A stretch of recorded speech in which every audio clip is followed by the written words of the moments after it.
Okay, I wanted to do a video on Area 51, which is one of the most popular topics in the UFO field.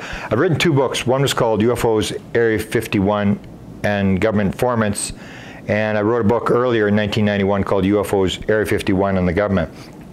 And when the second book was put out, I had contact with George Knapp. I had contact with him with the first one. George Knapp stated that it was, when the book came out, the best version of Area 51 that he had seen. And I think it's a bit different than other people's version of what actually happened. So let me sort of try to explain my interpretation of what happened at Area 51.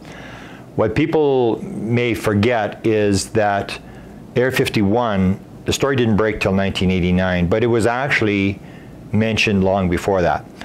Bill Moore, who was a major researcher during the 1980s, was talking about it. And it was also mentioned in a documentary in 1988 called UFO Cover-Up Live, which was a documentary that I believe was initiated by the CIA. And this was an initiative to get out a story.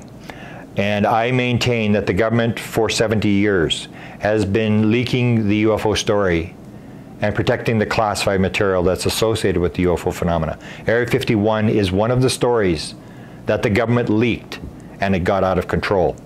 So in 1988 already, they there's a flow chart. If people go to YouTube, they can find this documentary called UFO Cover-Up Live, and you will see in there a flow chart that shows how the government UFO program works, from the president down through Defense Intelligence, the CIA, Area 51, all these different things are mentioned. But Area 51 is not a public name yet, but it appears in this documentary. So what happens is that the government, as I've described in a book called Managing Magic, the government's UFO disclosure plan, has done another number of initiatives to get out the story. One of the initiatives was this Area 51. So what they do is they want the story out. So what they usually do in terms of these stories is they want to leak the story to somebody who people aren't really going to take 100% seriously. And I maintain that the Area 51 story was intended for a man by the name of John Lear. John Lear was a very prominent researcher in the 1980s. He was a former CIA pilot. His father invented the Lear jet, came from a very famous family. He had run for Senate in Nevada. In 1988, when this story started to break, John Lear had become famous with KLS TV, which is the TV network that broke the Area 51 story. And he became famous because he's the one that told them about the stealth fighter, that they were testing the stealth fighter at Area 51. KLS TV went with the story and became responsible for breaking this story. So they were indebted to John Lear for his ability to know what was going on at Area 51. So what happens is they intend this story, they want to get out the story that they have UFOs at Area 51 and that they have a live alien. So what they do is they set up a guy by the name of Bob Lazar. And Bob Lazar has a problem in that he claimed he had 2 master's degrees and these would not check out. So this is who you want to carry the message. If you want the story out clean, without any question, you go to the New York Times, the Washington Post, CNN, Fox News, and you just tell them what's going on. Take them for a tour of the crafts. If you sort of want it out, this is what you do. What they do is they get this guy by the name of Bob Lazar, who's a physicist, who had worked at Los Alamos. And while working at Los Alamos, he had run into Edward Teller. And Edward Teller was rumored to be very knowledgeable about the UFO program at Area 51, what was going on. He had encountered him earlier at Los Alamos when Teller was giving a speech there. So in the late 1988, Mr. Bob Lazar and John Lear encounter each other when John Lear is getting his house assessed. Bob Lazar is working on the crew that's doing a house assessment for his house. They set up him by the following method. He's talking to John, and John says, well, you should go back up, you should go work at the site. You should go up to Area 51 and work there. So because Bob Lazar has a contact with Edward Teller, he phones up Edward Teller and he says, I'm thinking of getting back into the scientific community, and have you got a job I can get? So Teller says, well, yeah, you can either come to Livermore, where I'm working, up in California, or you can go up to the base. So Lazar says, well, I'd like to go up to the base. This is November of 1988. The key thing to understand how this all works is Bob Lazar goes for 3 interviews to EG&G, which runs the Area 51 site. The first question in this second interview tells the whole story. The first question in the second interview was to Bob Lazar, what's your relationship to John Lear, and what do you think about him? So before they ever put Bob Lazar on the base with the flying saucers, they knew that he knew John Lear. And in 1988, John Lear was considered to be a pretty radical person inside the UFO community. He was the one that was doing the underground bases, 64 aliens killed, underground, all this kind of stuff about the aliens stealing your soul, the aliens are mining the moon, all this kind of stuff. And in 1989, John Lear actually had the job of running the MUFON conference, which was going to be in Las Vegas. And he was going to bring in a bunch of speakers like Bill Cooper and a bunch of these people who were into this very conspiratorial stuff. And MUFON actually took the conference back away from John Lear because you're not going to bring these crazy speakers in here.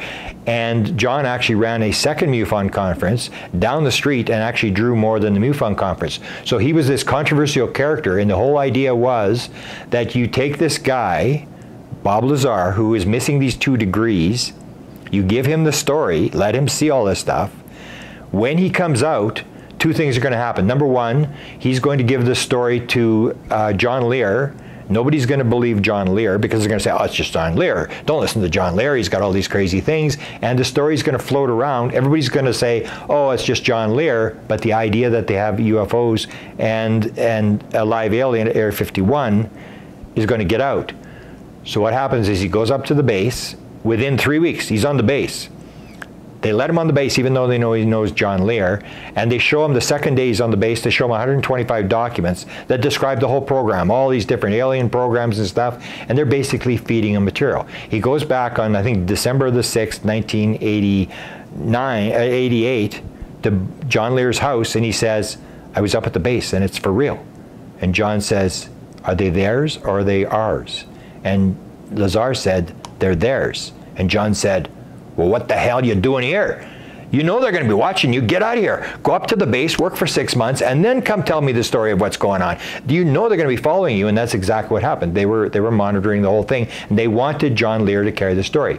So from November of 1988 till March of, I think it was March of 1989, John's got the story, and he's telling people they've got stuff up at the base, they've got a live alien up there, they've got these crafts up there and this sort of stuff, but nobody's listening to him. What happens, and this is how the story breaks, John Lear's this guy who's got a questionable background.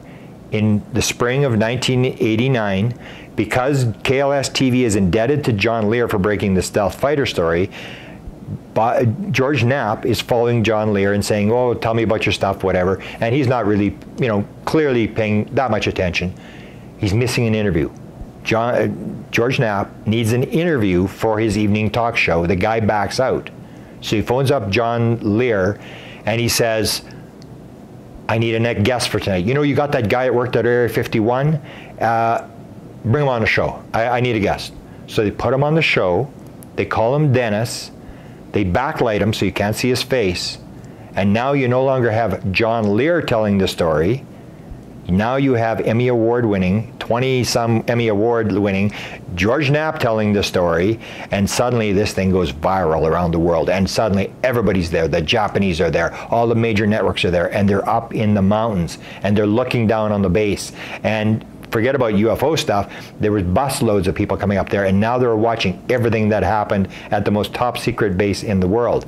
So they had to get the thing under control. It had got out of control. The story was supposed to be carried by Lear. It was carried by Knapp, and it basically got out of control. And then the final thing that shows that this was a setup was you get a situation where Bill Clinton actually takes more land back. He actually grabs more land to push these people back, because they're up 11 miles, but they can see the base. They're looking down on the base from the mountains. So he takes more land, and people are now 25 miles away, and there's mountains in between, so you can't watch the base anymore. They do that, and when the story was being leaked, Lear and Lazar was taking people up to the base. He was taking John Lear's a guy by the name of Gene Huff. Lazar's wife was there, and they had a motorhome, and they'd go up to the edge of the base when they tested the craft. And they were filming this, and they got caught. On the third night that they did this, they got caught by the camo dudes, the security people around Area 51. And Lazar was brought into Indian Springs the next morning, and his claim was that they put a gun to his head and they said, when we told you this was top secret, that didn't mean for you to bring your friends out and watch the test. The key was, how did he know when the test was? Why would they tell him when the test was? He was just working there, only worked there a couple of days. They told him where the test was because they wanted him to bring John Lear out there and keep spreading this story. And what really confirms the fact that this was all a setup by the government to get this story out that just got out of control was when they did this briefing at Indian Springs. This was top secret material. He was giving them top secret, the most secret thing in the United States. He's telling it, and they don't fire him. All they do is suspend his security clearance, and they say, your wife is having an affair with her instructor who's teaching her to fly a plane, and we feel sorry for you, so we're just going to suspend your security clearance. And they let him go. They should have thrown him in jail for the rest of his life, or arrested him, but they did none of that. They let him go back up, and what most people don't realize is that they actually invited Bob Lazar back to the base again, and it was Bob Lazar who wouldn't go back. He believed that he was being drugged, that he was given this very bitter stuff to drink when he was at Area 51, and he believed that he was being drugged. He couldn't remember what was happening at the base, so it was Bob Lazar who didn't go back to the base. He was never fired. It was a total setup. That's what they want the story out. And it took them a couple years to get the story back under control. And now we're back to the thing where everybody thinks, oh, it was just a story. And Lazar had he was missing the degrees. He was lying. He was making it all up. And that's how they leaked the story. You leak the truth. You put a bunch of disinformation and a bunch of people who aren't highly regarded behind the story. And the story gets out. And it just floats around. And that's the story of Area 51.